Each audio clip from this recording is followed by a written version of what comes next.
Clone Clubbers. I am Karen. And I'm Steve. And today we will be talking about Season 4, Episode 7 of Orphan Black. And we are a Southgate Media Group podcast. You can find us at southgatemediagroup.com and on Facebook by searching for Southgate Media Group, and also Felix's Helixes, as we are Felix's Helixes. That's right. Why don't you tell us about this episode? All right. The Antisocialism of Sex. Woohoo. Hold on. Written by... I can give you a soundtrack if you want. Oh, there we go. Okay. Wow, wow. That's right. Go ahead. Sorry. It was written by a name that is unpronounceable, but they seem to think it's 19-2. Yeah. Well, 19-2 is the show he worked on. But his name is, I'm going to mangle it, but I'll take the bullet for us. Nikolajin Trebietskoy. Yeah, Trebietskoy. Okay. And it looks like he works on a show called 19-2. It's written like the numbers 19-2, but the little preview I watched of the show, they say 19-2. So I'm guessing it's 19-2. It has 3 seasons. It's a Canadian show. And it's apparently quite popular. So he's a writer on that show as well. So and as well as Graham Manson, and directed by David Frazee, who has done Intelligence, Da Vinci's Inquest, and Continuum. That's right. Lots of Canadian talent.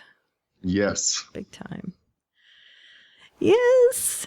Hooray. Speaking of Canadian talent, what did we think of the talent? That was the worst segue ever. Sorry about that. What did we think of the talent on this week's episode, Steve? What did you give it? Oh, I gave it a 9.25. Swans on the Island of Dr. Moreau. Yeah. I just went down a hair from you. Not much. I mean, essentially the same grade. I gave it a 9. Breakfast of bad coffee and a good croissant. There you go.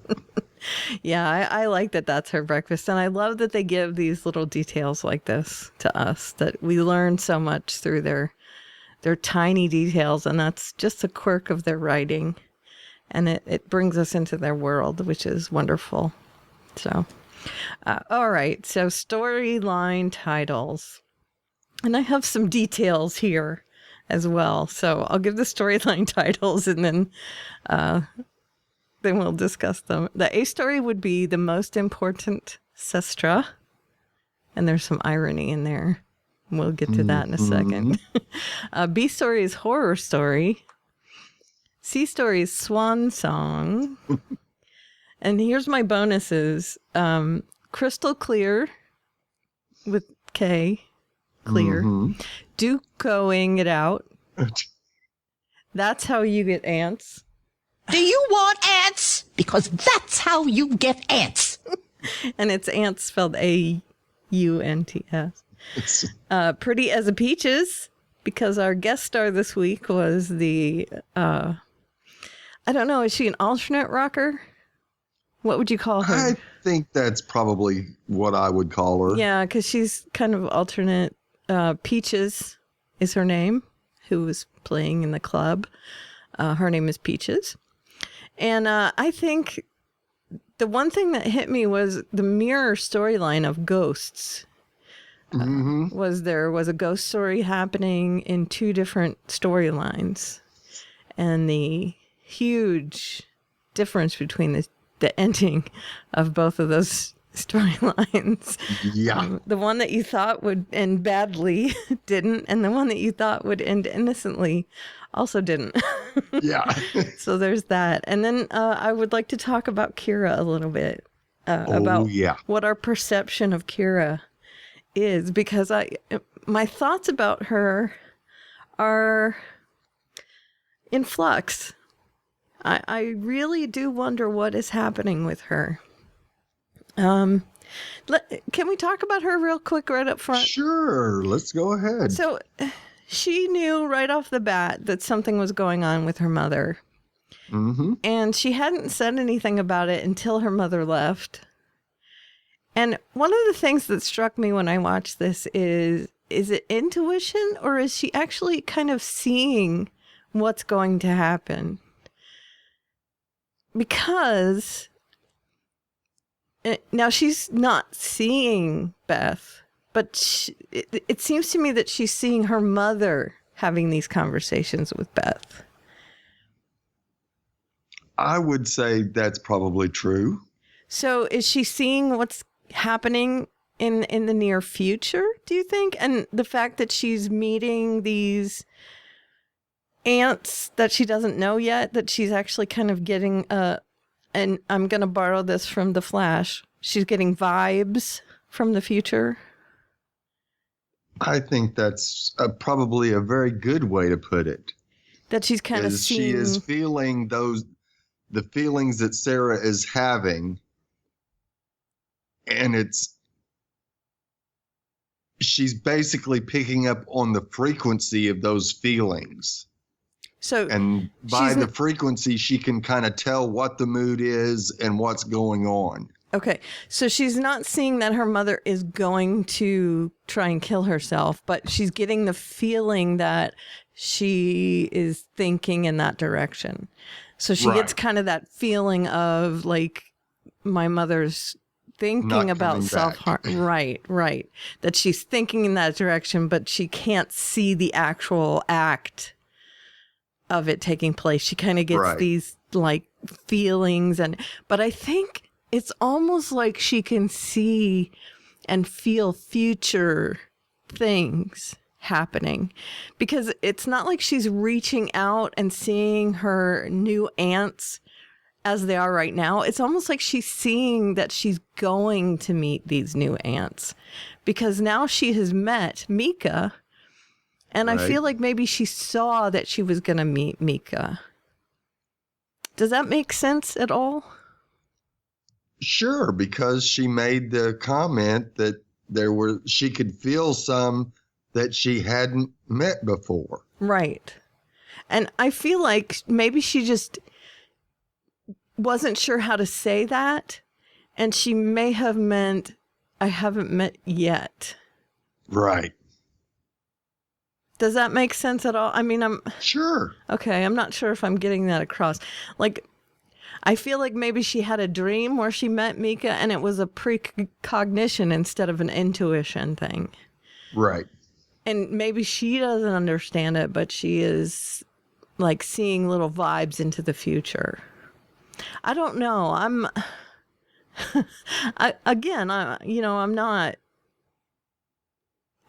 I'm just trying to figure out her and whether it's actually like her picking up on feelings and stuff, or her actually kind of seeing things for sure, or whether it's a cross between the two.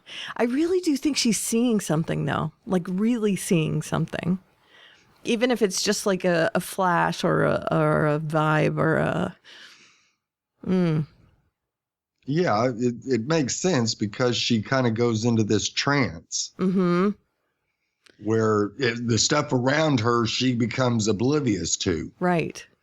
We saw that with Cosima when Cosima was talking to her. Right. And she kind of zones out for a second or two.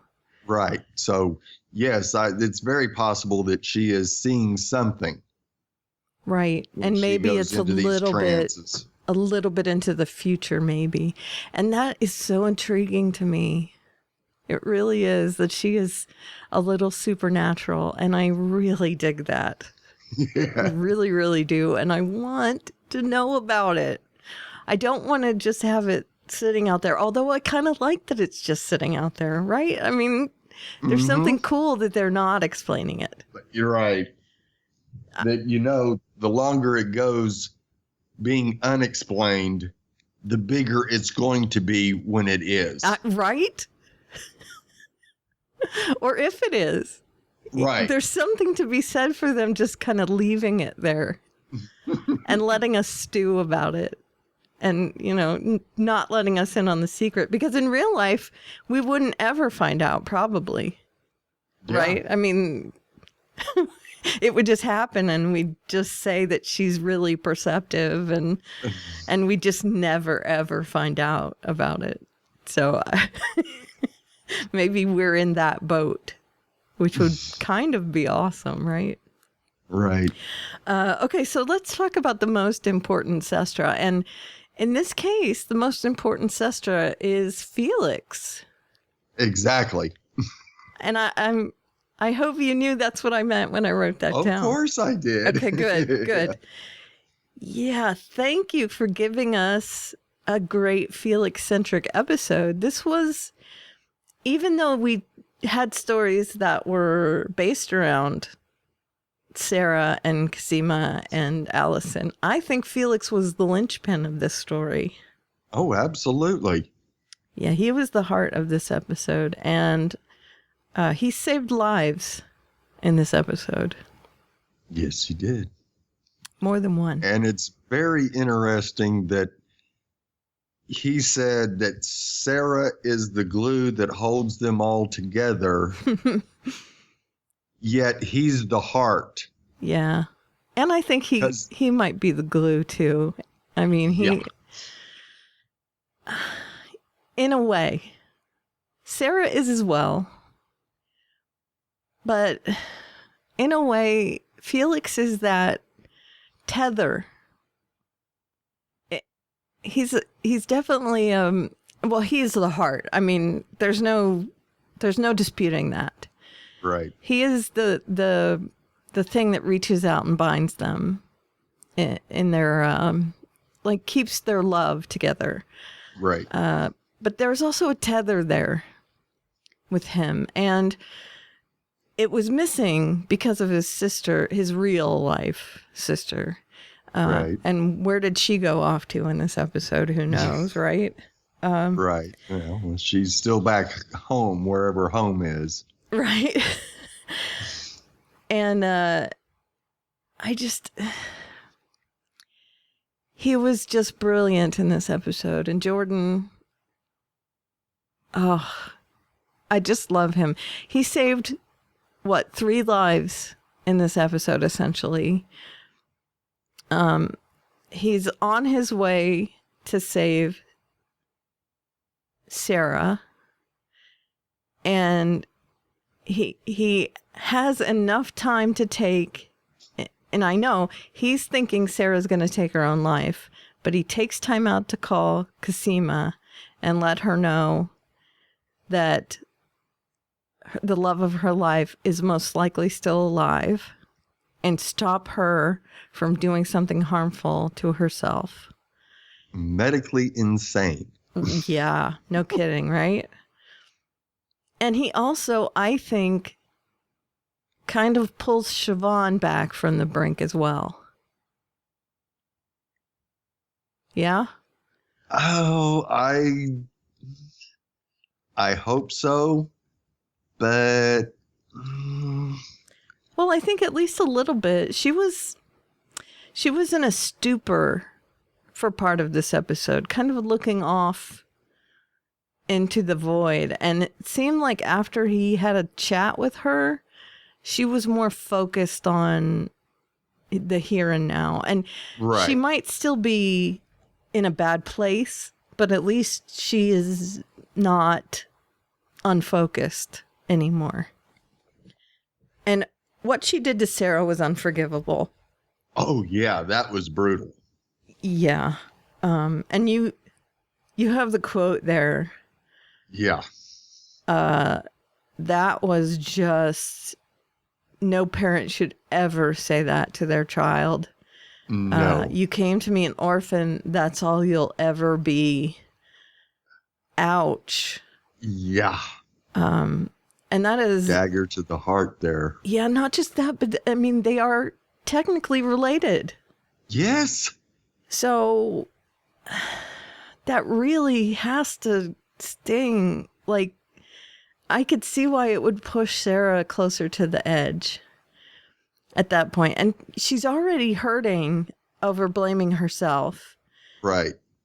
And then Siobhan's blaming her too. Oh, that's just painful. Yes. Just painful. I was really hurting for her in this episode. Sarah, not Siobhan so much. I was mad at Siobhan. But there's also some hurting for Siobhan as well. Yes. And then poor Kira is letting everyone know, she's not coming back. She is following Beth. Right. Now, she's never met Beth. No. And you go, okay. Yeah. How did you know that name? Beth.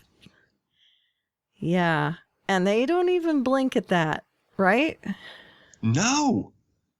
I mean, that's what gets us back on track. Mm-hmm. She immediately goes, see, you need to go find your sister now. Right. And see, that's what really, I mean, it has to be a supernatural thing that Kira has to be. And that I want to know what it is. There's a part of me human being. There's a part of me that doesn't want to know, and there's a part of me that does. Yeah. Right? I mean, so okay. She's following Beth. So yes, she goes on this I guess a vision quest. And she does do a cross between Beth and Sarah. Oh, yeah. And she acts just like Beth would in that situation. Right. And Sarah as well, because Beth was like a repressed version of Sarah. And Sarah is a little more free. Well, now... Beth did go see art. Sure, but... And she does drink and does the drugs. She just doesn't do it in a public setting like Sarah would. Yeah. She wasn't quite as free with art as she was with that couple and with... Well, no, but... Yeah. And she's... Sarah is very... I don't know if free is exactly the right word. No, she just goes with the flow. Careless almost. Right. Yeah, and Beth was much more calculated. She went to Art's house knowing what was going to happen. Right. Whereas Sarah went to that bar and it was just a free-for-all for her. Right. She didn't know she was going to do drugs. She didn't know she was going to hook up with that couple. She didn't know she was going to go home with Dude Sickle. She just didn't know. And Dizzy. Yeah. How sure are you that Dizzy has one of those implants? I don't believe he does. No? No. I think his buddy Ed did. And that's the one who MK led Beth to. Right. I don't know. It seems like he really wants to know how to get one out. Well, he did. He was pushing Sarah on that. That's for sure. Yeah. Now maybe he knows somebody else that has one as well. Right. He knows someone, whether it's him or someone else. I don't know. I was thinking it might be him. I'm guessing we'll find out very, very soon. Soon, yes. About Dizzy. Yeah, so I thought for sure that couple was going to be her Helsinki reckoning. Yeah. Right? Yes. Yes, that was... I feared for her life during the whole club scene. Me too. I mean, I was thinking, okay, he's going to put one of those tablets in her drink. He's going to do something. And I was just very fearful for her, especially after that little meeting over the monitor. between Evie and Susan. Yeah. And at least Felix showed up in the nick of time and stopped her from following in Beth's footsteps, as it were. A lot of people were saying it was the same train. It was definitely not the same train. It was like a subway track that Beth jumped in front of. This was a trestle, right? This was like a bridge over train tracks. So it wasn't the same train. And in fact, Beth kind of pointed it out that if she fell, it would be a crapshoot, that she would be in a 40-foot drop. It ain't much. Right. That she might. Anybody could survive that. Right. She might end up in the same boat as Rachel, just paralyzed or whatever. Right. Which I find interesting that Beth knows about Rachel's condition. Mm-hmm. So that's interesting as well. Because does Sarah know about Rachel's condition? Well, I'm sure she knows that Rachel is not in a good condition. How much does she know, do you think? I don't think she knows a lot. Right. Unless Susan happened to spill the beans off camera. Okay. Yeah, that could have happened because she was talking to Susan. Yeah, it just struck me as how much does Sarah know? Right. Because that would be the only. I could have, with the comment that Susan made about Cosima being much more inquisitive than Rachel was, I can see it possible that Susan ended up saying something to Cosima. Okay. Now, would Cosima have had time to tell Sarah about what she found out? I don't know. Well, there's the possibility at least, so. Right. Yeah. So I'm okay with that. There was that possibility. There was also the possibility that Felix could have remembered and said something to Sarah at least. Right. That, hey, Delphine could still be alive. Right. You might want to tell Cosima. Right. Instead of going, oh, facepalm, I forgot to say something about it. That's a huge life-changing statement. And why he didn't tell her before, that was simply a plot device. Yes, a big one. Right. Now, I like that they saved it for us because it was kind of a twist in this episode. But there's part of me that said it's out of character that Felix would hold that back. Right. I know he has a lot going on, but really, he would probably pick up the phone as soon as Crystal said something. Right. And tell Cosima that she's still alive, right? I mean, I don't know. And I mean, he would think that Cosima thought she was dead, right? Yeah. Yeah, and he would want to fill her in. So, yeah.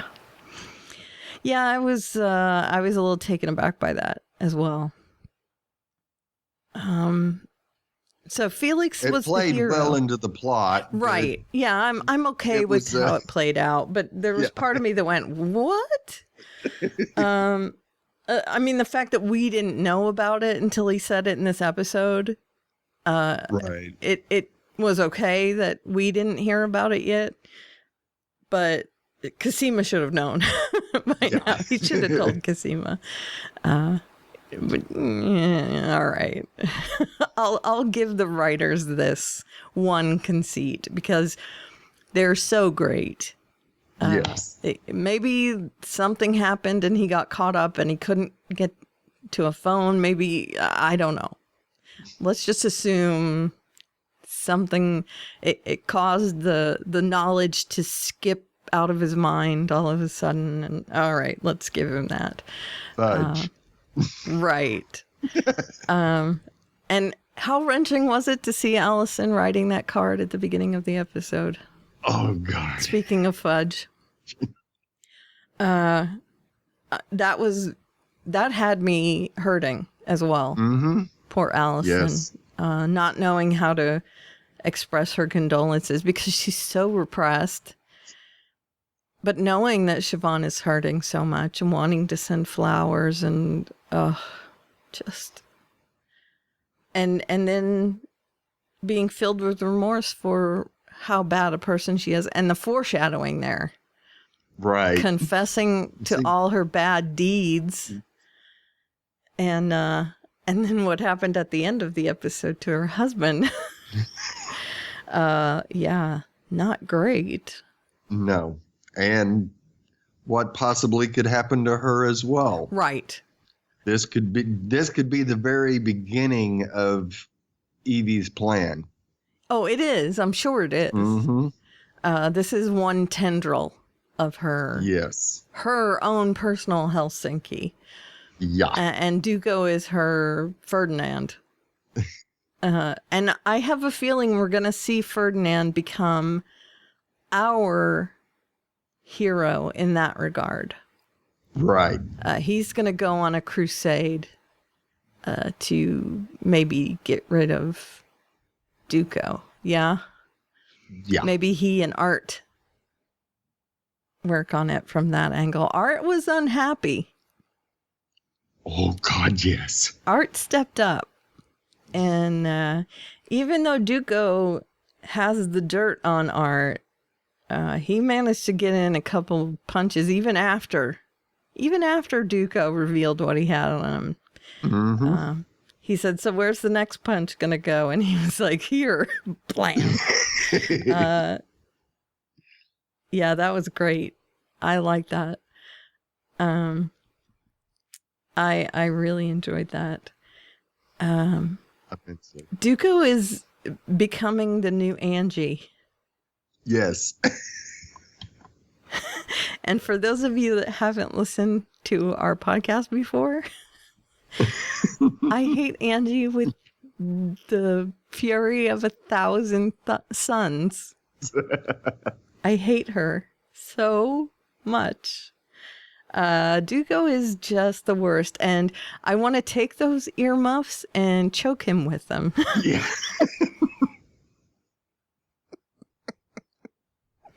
I want to kick him just like Art did. Yeah. Okay, so we have also, let's see. I want to compare the two ghost stories too, because Okay. we have the party going on at Allison's house, which was, her house is so surreal. Right. It's like a Kafka house. It's like a Kafka movie going on in her house. She has this party happening for her daughter, and her daughter is difficult, just like her. Uh-huh. Right? I want the boot. Well, then go up and get the boot, and we'll share them with your friends. And you can tell that she's definitely raised them to be like her. Uh-huh. And Donnie is the king of telling ghost stories, and he is telling a story, and it is going on way too long to be a ghost story. I'm like, where's the point of your ghost story? Uh-huh. It's just a lot of knocking on doors, and it's, every time they would cut to him, he wasn't saying anything that was really jumping out at the kids, and I was like, okay, where's the end? And apparently the end is the cops breaking in to their house and arresting him. And I'm thinking, you know what? This is not good. No. This is going to scar those kids for life. Yes. The cops broke in, and they just kind of tossed everything around, and they weren't being careful of the children. No, they weren't. These are dirty cops. That's right. And I mean, if you ever want a textbook case of how you can tell if a cop is a dirty cop, this would be it. Exactly. Exactly. A good cop would never break in like that. They would knock at the door, say, "May we speak to Mr. Hendricks?" And wait till he comes to the door and They would then definitely do that. arrest him. Right. But they wanted to make it as startling as possible and as unsettling as possible for Allison. And this is why I think, and I brought up the whole point of Donnie being the master of ghost stories and his story not going anywhere. I wanted to bring that up on purpose because I think that's why they made it that way, in order for it to look like the break-in was horrific. Right. You know, because that was the horrific ending of his story. Yes, the story. Right. And then the mirror to that was how menacing Sarah's ghost story was all through her ghost story. And the ending was actually heartwarming, that Felix caught up to her and they had this little coming together, you know, Felix loves you sort of brother-sister thing at the end. And it was a mirror, but then it transposed at the ending where it looked like, you know, the one harmless little ghost story was going to end up, you know, boo, and then the kids would go, ah, ha, ha, ha, and, Right. not so much. And yeah, and Sarah's could have been incredibly tragic and not so much as well. That it's brilliant writing, really. And, you know, if you're not watching for stuff like that, you wouldn't get that they paralleled those two storylines. Right. But they did. They completely paralleled them, even though they're not parallel stories. No. But they made it all about the ghosts. Mm-hmm. And it's just, it makes me in awe of these people. Right. Yes, it was. The ghost came out of the closets in this episode. Yes, very much so. Not just that, but the shingles on Evie's body, her ghosts are coming back to haunt her as well. Yes. And I think that that is going to manifest in another way as well. Mm-hmm. And it might not be just in this episode, obviously, because, you know, it's going to come over the last couple of episodes that that her karma is coming. Because as we know, karma hits back on Orphan Black. Yeah. people manage to get their comeuppance on this show. Yes, they do. Another thing that hit me as well in this episode, I'm sorry I'm talking so much. Ferdinand, last season. He was a bad guy, and we thought, how menacing is he? Oh, every time I see him, it's going to be dangerous. And then, yeah, it was huge. Right? And then at the last episode, you thought, you know what? I kind of dig him. Now, are you thinking this about Susan now? Absolutely. Right. Absolutely. How do they do this to us?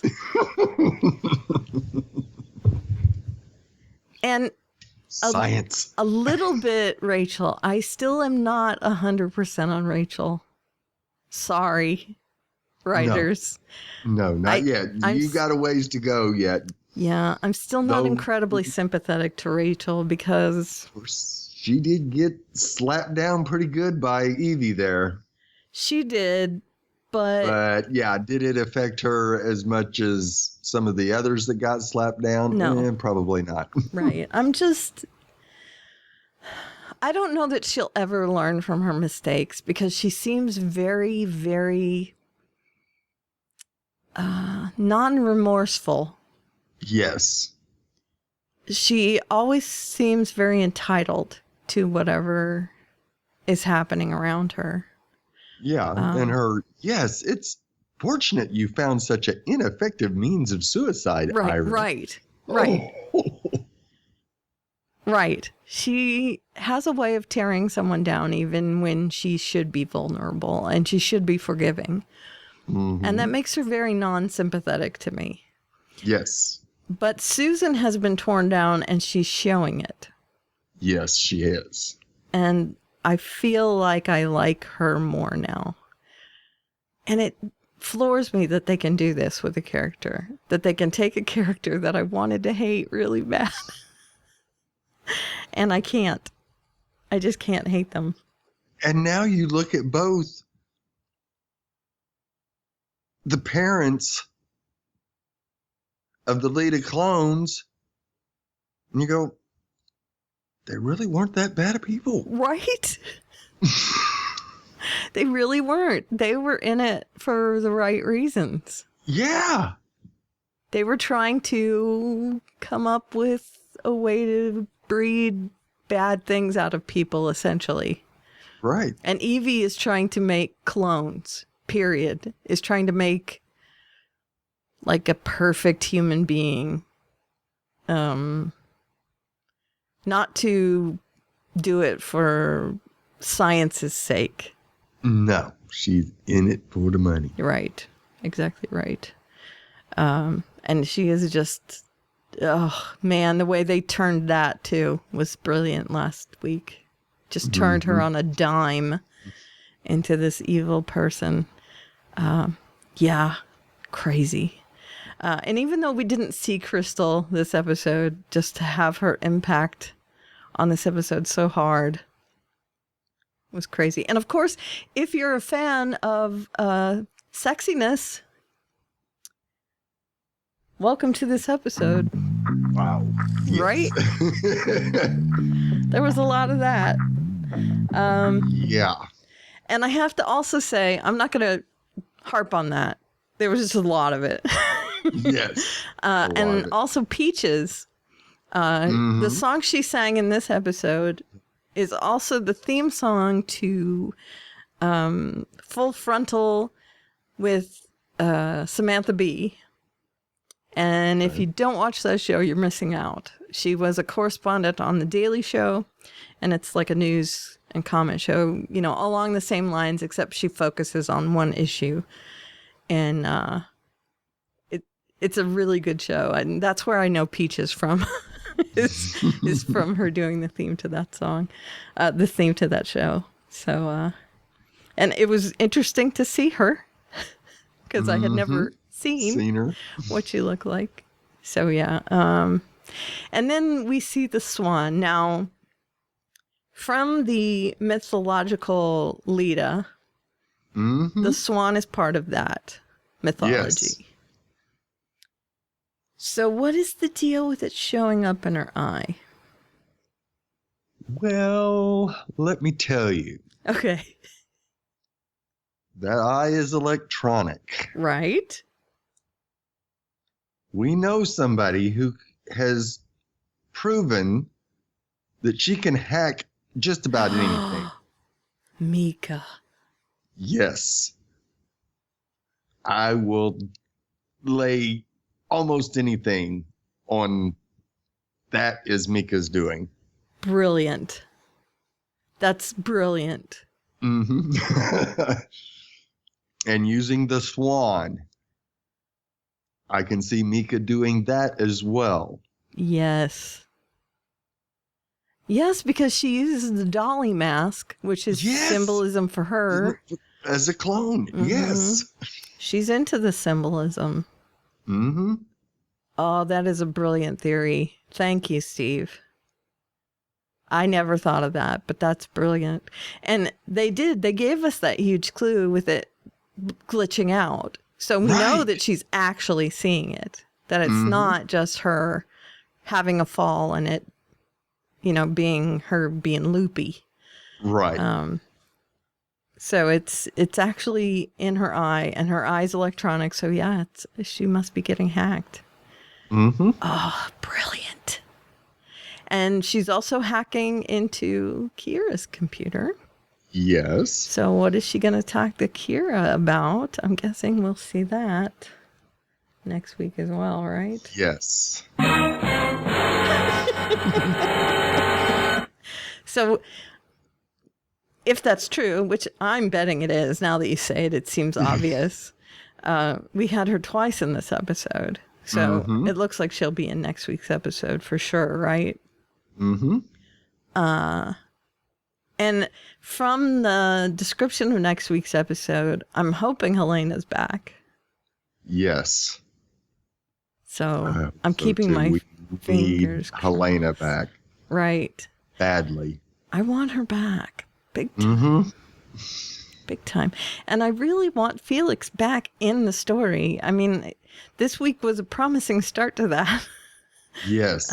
We need him a lot. And we saw a little bit of it last week, and it's been moving that way, just like we heard that, yes, there was going to be some issues, but by the end of the season, he would be back fully invested into Clone Club. Right. Now, the fact that his sister, his biological, and I'm doing air quotes, biological sister, showed up at the beginning of the season, and now she's kind of moved to the background. She's going to be important, isn't she, at the end of the season? Yeah. So something's going to happen. They introduced her, and then they went, okay, now forget about her for a couple episodes. Okay? Forget about, she's over there now. Just forget about her.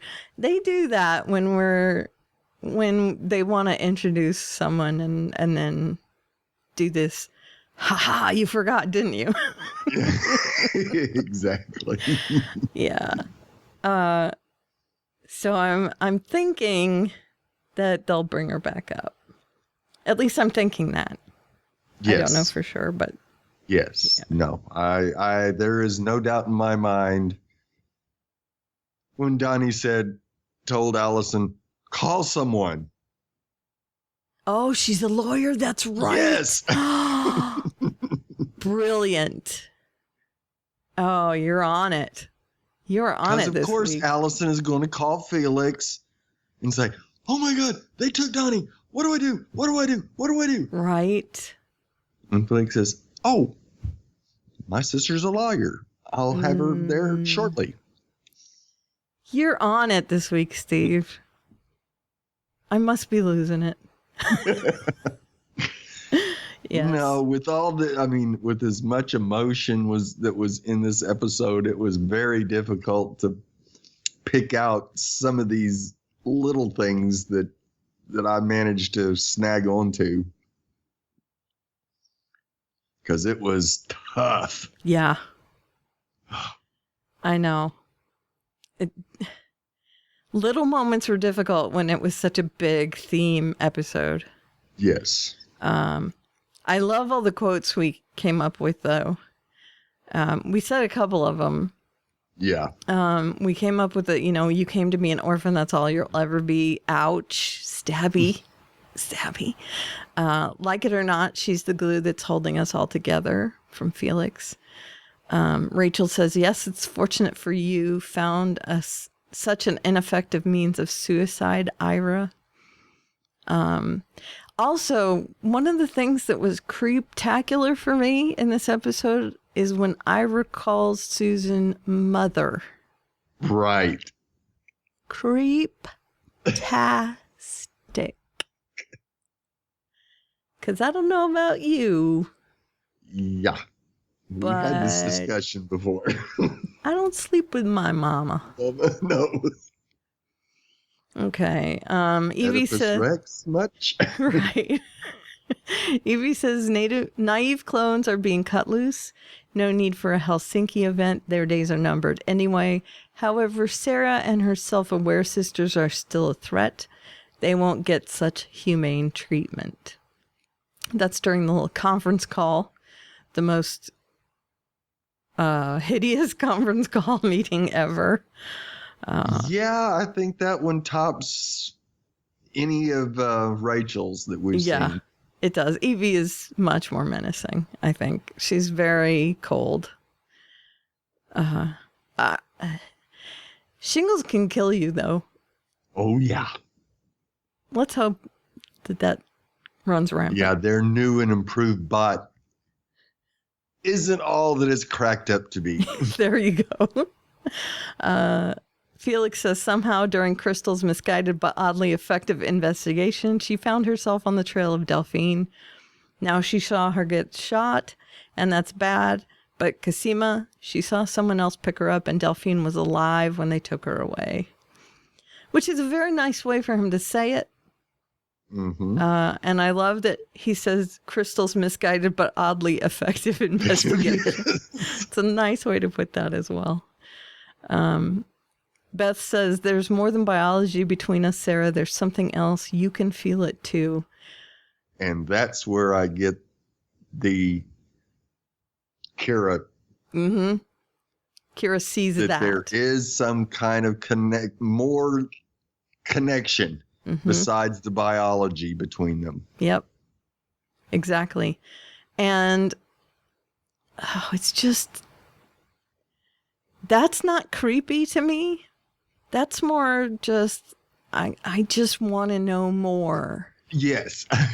I'm so hungry for that information because it makes the show so 5-dimensional.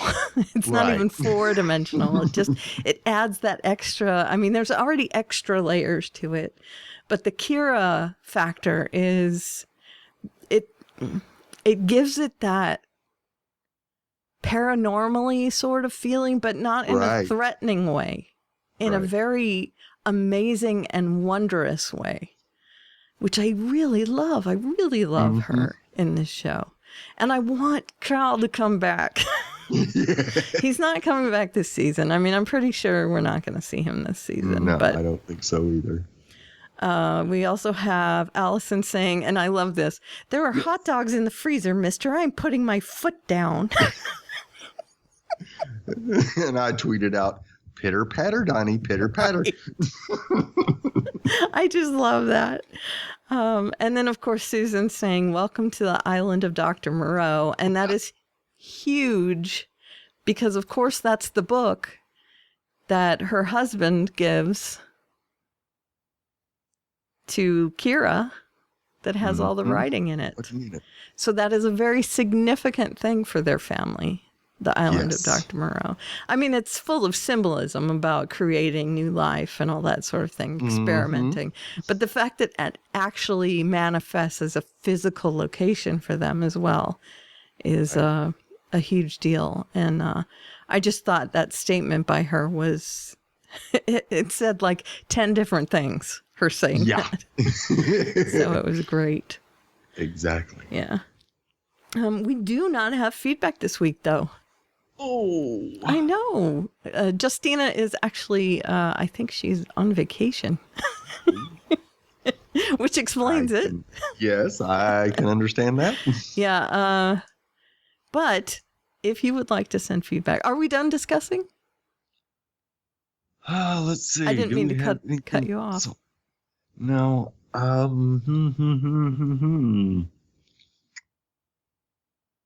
think we've covered everything. Okay. Good. I mean, we didn't really talk about, we did kind of touch on Susan being as distraught as Sarah and Cosima were. Right. Which I think was the thing that kind of helped push us a little bit closer to her. Right. Make us feel a little sympathetic towards her. Right. Yeah. And that started last week. A little bit, in that, you know, she was looking for a cure for them, you know, looking to help them essentially. And she was against Evie, like Evie turned on her, and it made us feel more sympathy towards Susan. And this week, her just being completely devastated that she couldn't find a cure. And the fact that she kind of turned her back on Ira. Right. Also kind of made me feel bad for her that, you know, she knew where the priorities were to save the sick ones that were the science, not the military. So yeah, that went a long way for me. Definitely. And she doesn't have that touchstone, that Felix to pull her back from the brink, or that Kira. Right. So yeah, it's going to have to be Rachel, I think, because Ira really has no pull to her anymore. I don't think so. No. So it's, Charlotte's kind of cold. Yeah, and speaking of cold, wasn't that cold that Rachel just brought her up and said, oh, by the way, you're going to die like the rest of us. It's cold, but I think she was trying to let her in on the fact that she was sick. Right. I get where she's coming from, but it wasn't nice. No. So But again, it's another that is thing. Susan. She doesn't have those. I mean, Rachel, she doesn't have those skills. Right. Right. And again, this is another reason not to like Rachel. I mean, Yeah. that's her. It's Susan didn't want to tell Charlotte that she was sick. She wanted to find a cure instead. Right. And Rachel's just like, okay, you're sick. You're going to die just like all of us. Dun, dun, dun, dun. Whoops. So yeah, that's why I don't. Here are the facts, young lady. Right. That's another reason I'm just not fond of Rachel. And no wonder Rachel is not the greatest mother ever. I mean, Right. I'm so glad that she wasn't just given a baby at some point. Right. Because, whoops. Yeah. Would not have turned out well. Yeah. Not so much. Now, we did see one other thing that I want to mention. Scott stood up and actually told Cosima that he was offended Oh, right. by one of her comments. Right. Yeah, he said something about being her lab partner, and she said, well, she's not here. And he said, offense taken. Yeah, a little offense taken. And good for him, I say, because who has been there through all of this for her? Uh-huh. Not Delphine, and I'm not just talking about her being missing. Right. Before that, Delphine was straddling both sides of the fence, and Scott was still there for her. Yes. And she needs to remember that. Mm-hmm. Yeah. So, There yeah. was, I mean, the last time Delphine and Cosima worked on Cosima's illness was in season 2. Right. Before Cosima was working for Dyad directly instead of this Right. whole, hey, we'll work together under Dyad's umbrella thing. Yeah. I think Cosima needs to sit down and think about her priorities a little bit. Yeah. Just a little bit. Scott needs to maybe bonk around the head with something. Yeah. And how,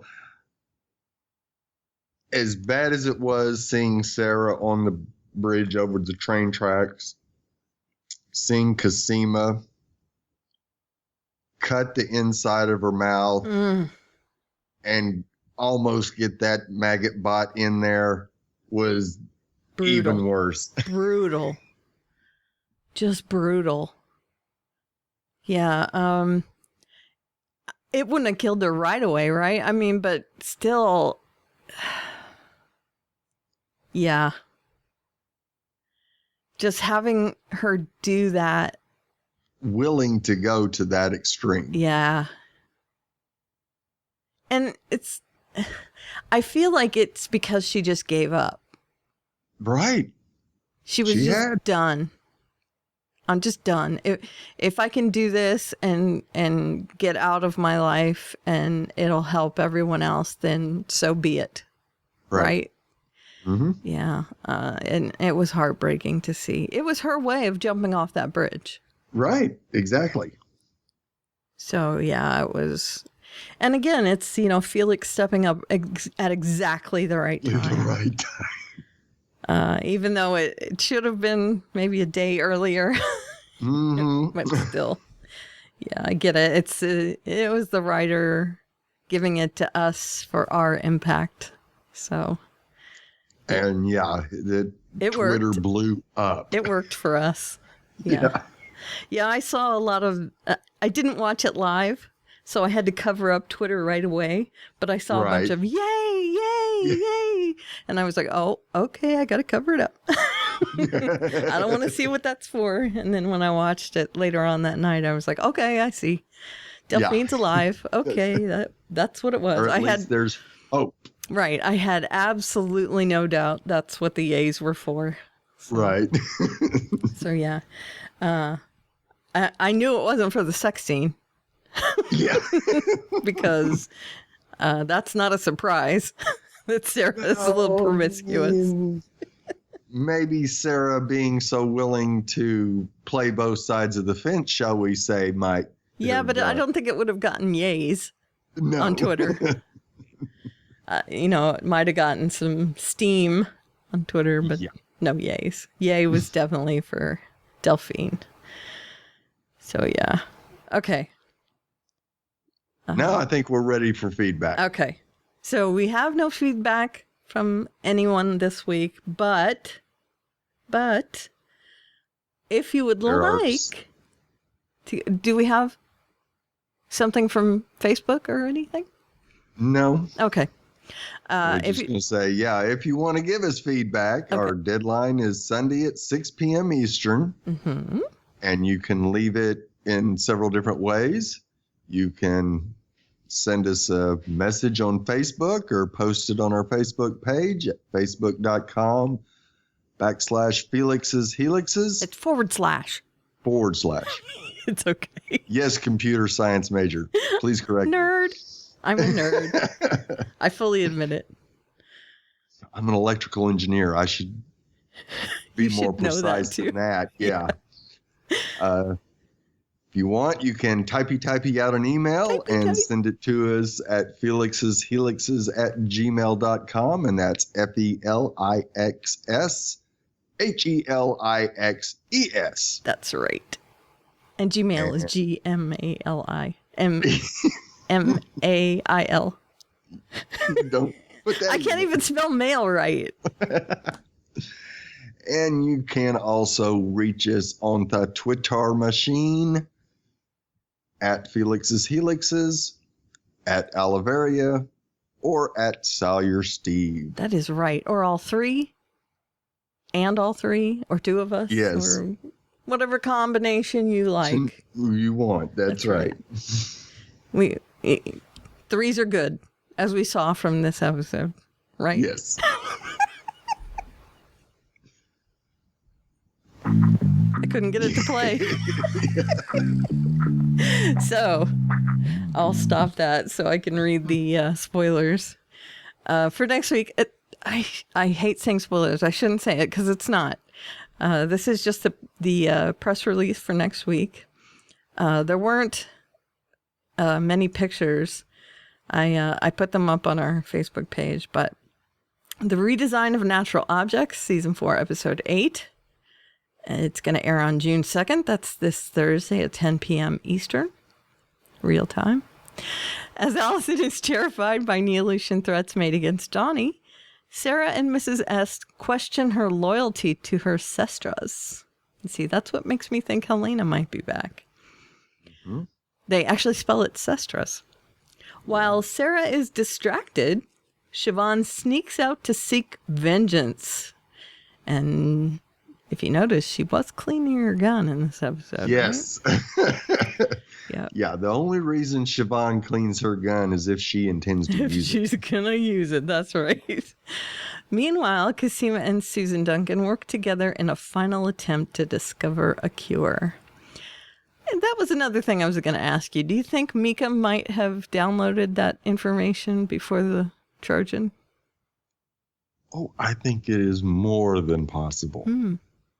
Probably more than likely. Yeah. Especially after what happened to Kendall. Right. That's an interesting thought. Oh, I'm sure Mika's got everybody's information. Right. I'm sure she's been shadowing everything. Mm-hmm. So we'll see next week what information we still have and what we're missing, right? Yeah. That would be interesting to see if Susan brings Rachel along or not. Yeah, it will be. There's no reason to keep her separate now, really. No, there isn't. She has been banded from Neolution, so. Yep. So let's bring her into the fold. Why not bring Charlotte along? Let's leave the island. Get They don't have to go Ferdinand back. involved, and maybe Ferdinand can convince Rachel that she needs to be on Clone Club's side. That's right. Well, she's going to have to be. I mean, it's work together or be alone, right? Mm-hmm. So, yeah, we'll find out. And Ferdinand needs to come back, definitely. And it looks like we may be seeing another Sistra next week. Lawyer Yes. Sistra. And she may not be a Sistra. She may be... Well, we'll see what side she's on. Yeah. This. Sistra. Right? Okay. So Orphan is the new black. That's right. That's right. I mean, Donnie in jail, come on. Yeah. This is going to be classic. Yeah. There's a lawyer introduced, and then Donnie gets taken to jail. Yeah. I don't know why I didn't put that together. You're always here for me, Steve. I'm so glad you brought things up for me, because I apparently wasn't watching closely enough this week. All right. So I think that's it for this week. Yeah. Yep, I think so. All right. So we shall talk to you guys next week. And I'll talk to you, Steve, next week. Absolutely. And we're out. Titillate me. Bye, Clone Club.